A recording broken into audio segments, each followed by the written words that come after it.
What's up mga kalitayan, welcome back to the YouTube channel. Kamusta po kayo? At tuloy-tuloy pa rin ang improvement natin dito sa ating wave, kahit na nagagamit na natin sa pamapamalengke, mga lakad natin dito sa loob kasi expired pa to hindi pa natin magamit sa labas.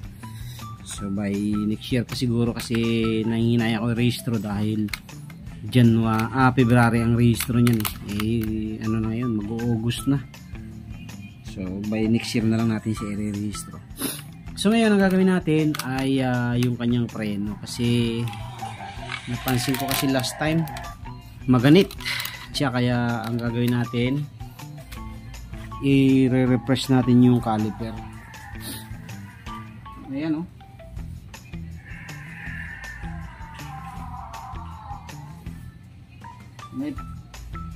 merong time na merong area na maganda, merong pangit.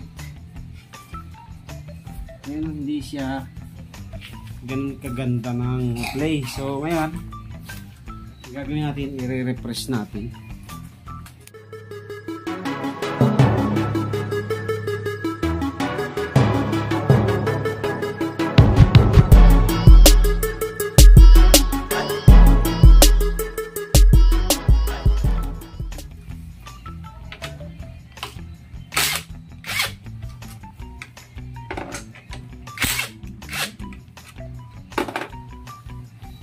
Papalitan natin ng mga o-ring at saka o-ring gasket, saka yung kanyang anong tawag dyan, basta repair kit, isang buong repair kit papalitan natin.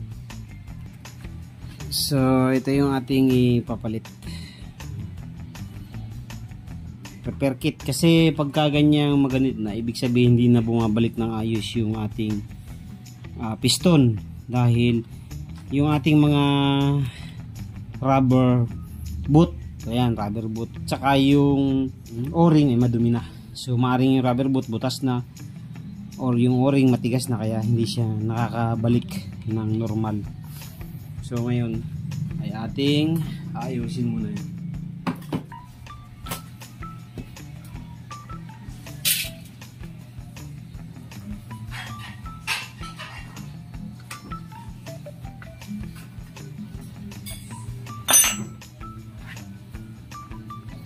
Tanggalin natin yung mga lining.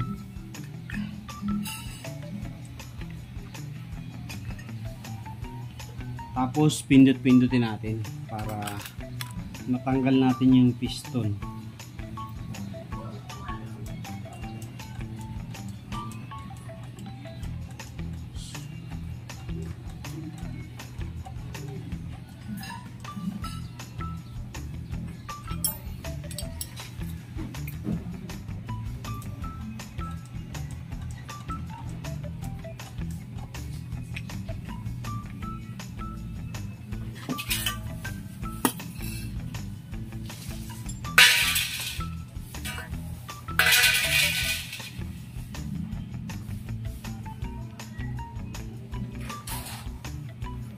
So ready na natin yung ating mga gamit, kasi yan actually nalinisan ko na yan last time. Yun nga lang, wala akong pamalit na o-ring, kaya hindi ko siya na refresh ng maganda.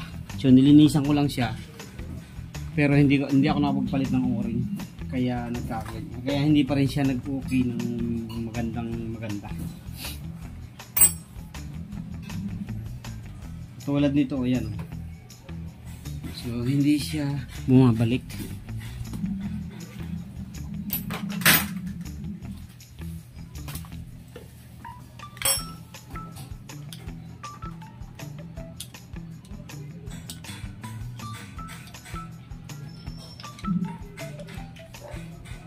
So papalitan din natin to.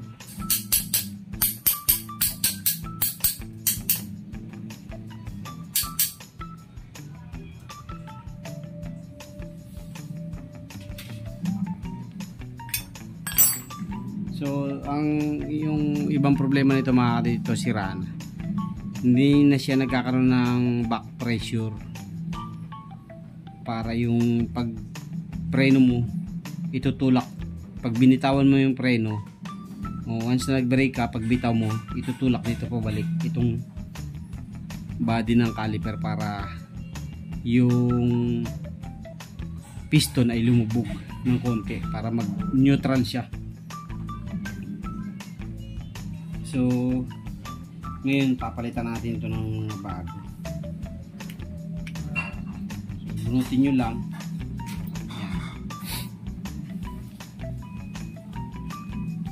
So ito yung kanyang rubber boot.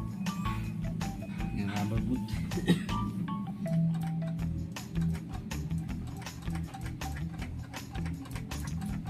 Yan na. So pwede nyo nang tanggalin to.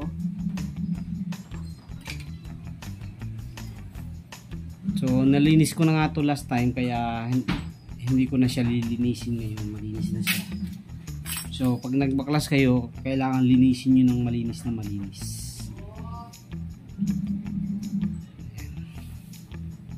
So mayroon niyang 4 na o-ring mga kaduit. So mapapansin nyo yan. Ito.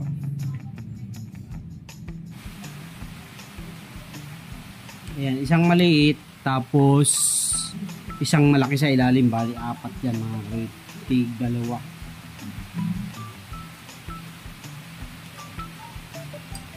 Ayan to. So kung mapapansin nyo yan, oh. Isang maliit, isang malaki. So ito kasi sa katagalan para siyang tumitigas, kaya hindi na siya sumusunod ng maganda. Naiipit niya na ng todo yung piston, kaya hindi na bumabalik. So yan talaga pinapalitan pag nagtagal. So alam ko itong caliper na to, stock pa ito nitong Wave, napakatagal ng panahon. So hindi ko lang alam kung napagawa na ito before. So ito na.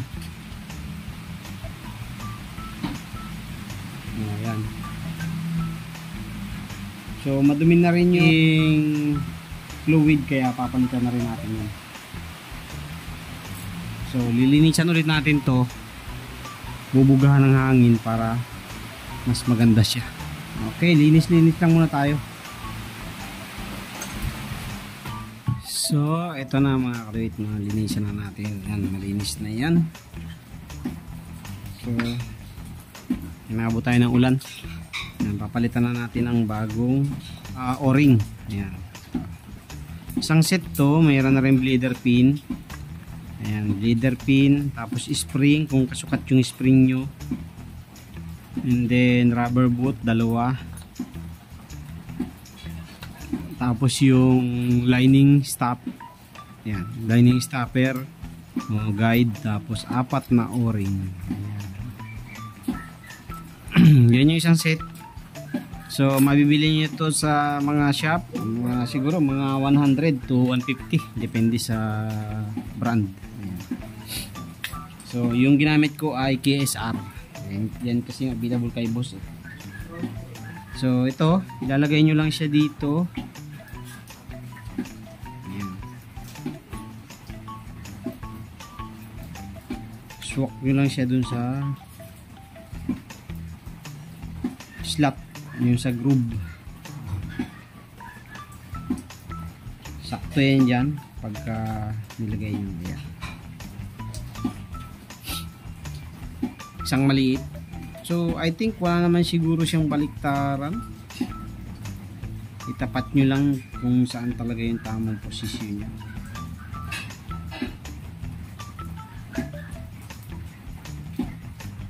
Ayan. Kasi wala naman siyang direction, no? Pareho lang siya. So bahala na kayo kung paano.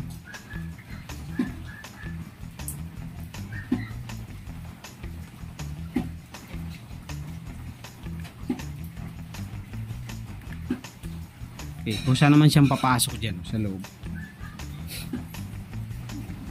Okay, next. See? Tapos basahin nyo na lang ng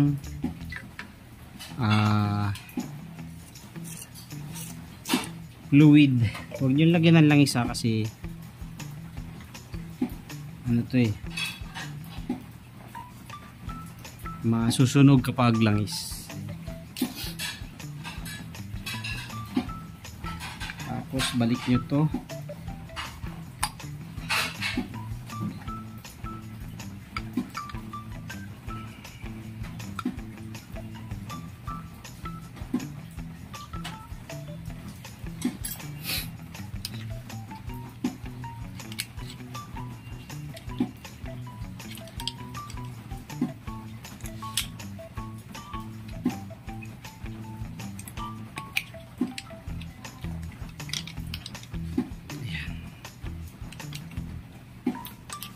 And then, so lagyan natin ng kaunting grasa yung rubber boot sa loob.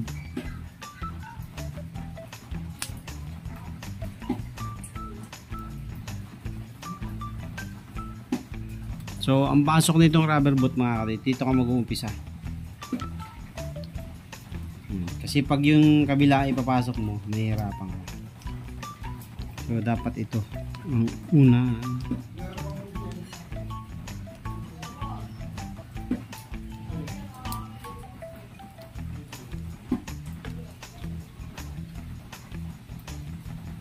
Okay, next itong isa. So meron niyang groove.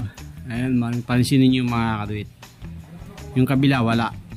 So itong may groove, yan, ito yung dito sa pwesto dito sa caliper.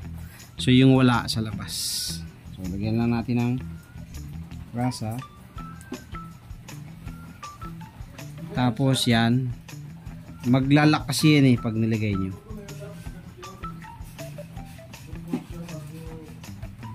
Pihitin nyo lang. Ayun na, pansinin nyo, hindi na siya nahuhulog.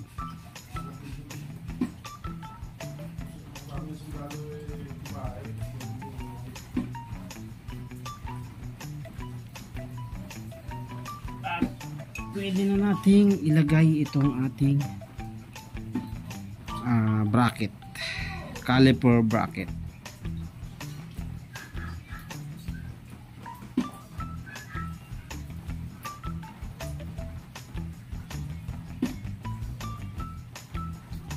So hindi ko na muna papalitan yung ating lining guide o yung ating ito stopper sa lining, kasi okay pa naman siya.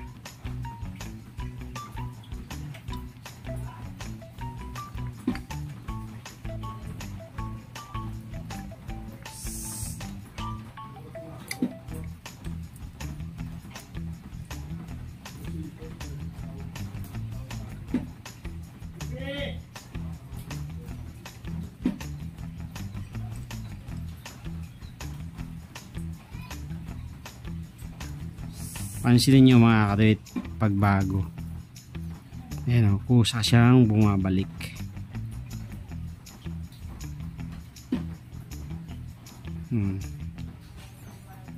May parang hangin siya sa loob. Kusa siyang nabalik.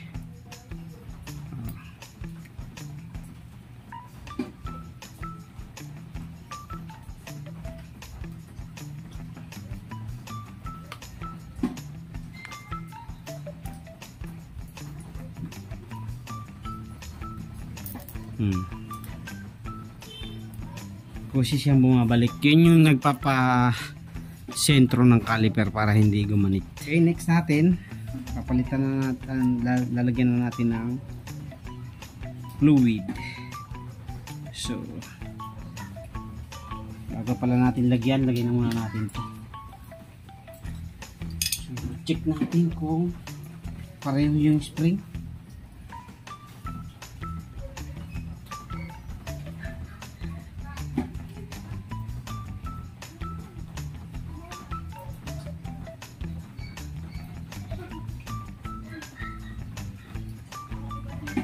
So parang pareho naman siya. Kuhanin na rin natin to para bago. So ito mayroong bend dito sa labas. Yan yung gagard dun sa lining dito para hindi gumalaw-galaw. Ayan. Para hindi siya maingay. Okay. So, lagay natin itong lining.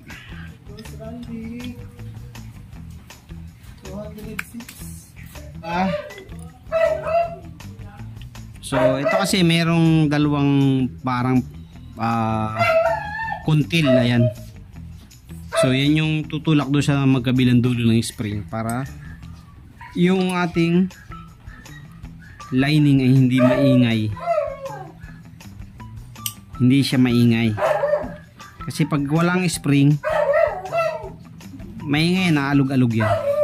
So, yun yung gamit ng spring nya. Okay. So, next natin, lalagyan natin ng fluid.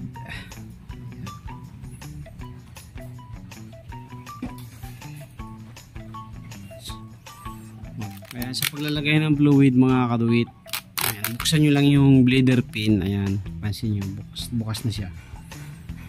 So, meron pa yung natitira sa taas. Ang gagawin nyo ay lagyan nyo lang ulit sa taas dito sa kanyang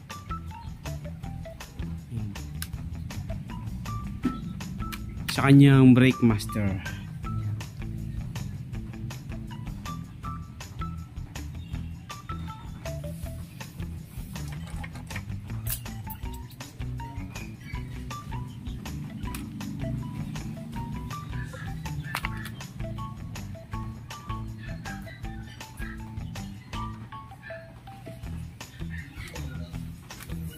Ayan, para hindi na kayo mag-bleed ng matagal, takpan nyo lang yung butas.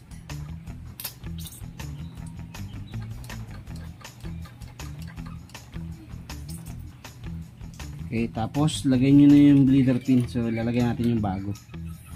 Saglit lang, di ba?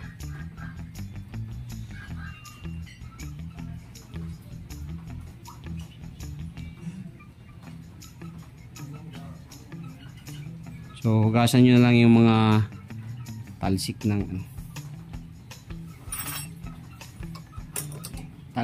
ng fluid.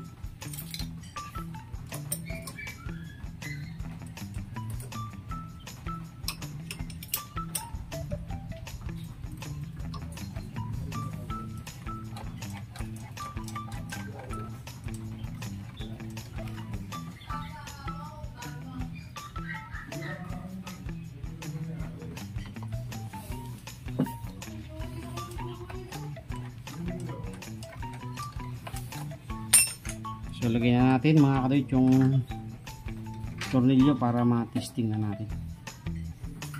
Tuloy-tuloy na yan dahil saglit lang i-bleed yan.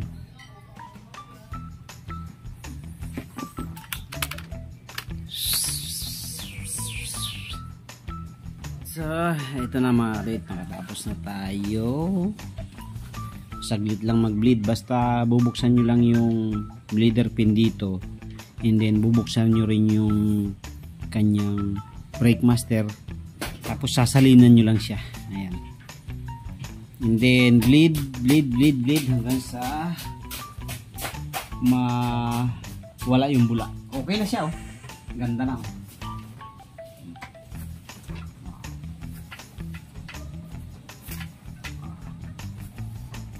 Diba? Ang ganda na ang play. So, ganun lang mga kadit.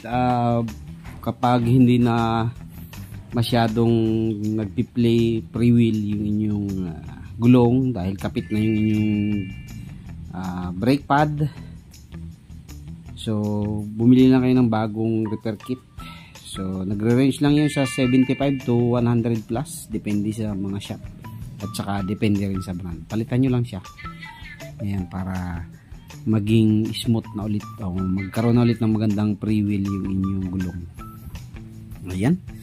So, yun lang. Thank you very much po. God bless po sa inyong lahat. So, next natin, magpapalit naman tayo ng ilaw sa mga shifting indicator natin. Okay? So, thank you very much. God bless po. Okay na. Tapos na ang problema natin.